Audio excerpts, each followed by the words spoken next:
Hi everyone, அஸ்ஸலாமு அலைக்கும். இது ஸ்பைஸ் ஆஃப் லைஃப் என்னோடய சேனலுக்கு நான் உங்களை வெல்கம் பண்ணுறேன்.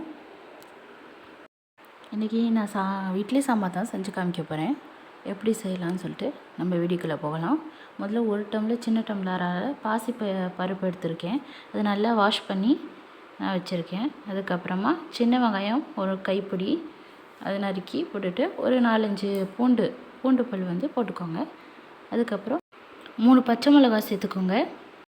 நான் இன்றைக்கி கேரட், பீன்ஸ், கத்திரிக்காய் நான் 3 காய்கறி தான் எடுத்திருக்கேன். உங்களுக்கு எது இருக்கோ அவைலபிளாக அதை நீங்கள் எடுத்துக்கலாம். அதுக்கப்புறம் நான் தக்காளி சின்னதாக இருந்தால் 3 சேருங்க, பெருசாக இருந்தால் 2 சேருங்க. அதுக்கப்புறம் மஞ்சள்தூள் ஒரு 1/2 ஸ்பூன் சேர்த்துருக்கேன். அப்புறம் பெருங்காயத்தூள், அதுக்கப்புறம் மிளகாய்த்தூள் 1.5 ஸ்பூன் போட்டுக்கோங்க.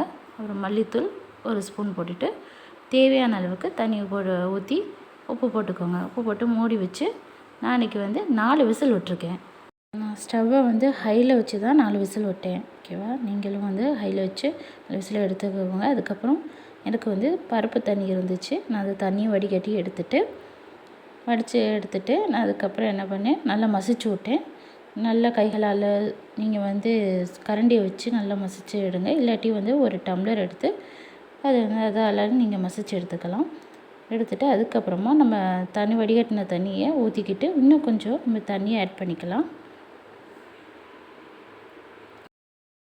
இன்னும் கொஞ்சம் தண்ணி சேர்த்துக்கோங்க. ஒரு 1/2 டம்ளர் சேர்த்துக்கோங்க. சேர்த்துக்கிட்டு நல்லா அந்த குழம்பு தண்ணியாக இருக்கிற அளவுக்கு அந்த பதத்துக்கு வச்சுக்கோங்க. நான் ஸ்டவ் ஆன் பண்ணி கொதிக்க விட்டு கொஞ்சம் உப்பு சேர்த்துக்கிட்டேன். இந்த டைமில் இதுக்கு தேவையான உப்பு சேர்த்துக்கிட்டு அதுக்கப்புறமா இப்போ தாளிக்க போகிறோம். அது ஒரு கொதி வரட்டும். அதுக்கப்புறம் நம்ம தாளிக்கிறதுக்கு ஒரு வானல் எடுத்திருக்கேன். அதில் எண்ணெயை ஊற்றி கடுகு, வெந்தயம், கருவேப்பிலை, வெங்காயம் எல்லாம் போட்டு இன்றைக்கி நான் நல்லா ரோஸ்டடாக அந்த வெங்காயம் நல்லா ரோஸ்ட்டாக ஆகிற அளவுக்கு இன்றைக்கி நல்லா நான் ஃப்ரை பண்ணியிருக்கேன்.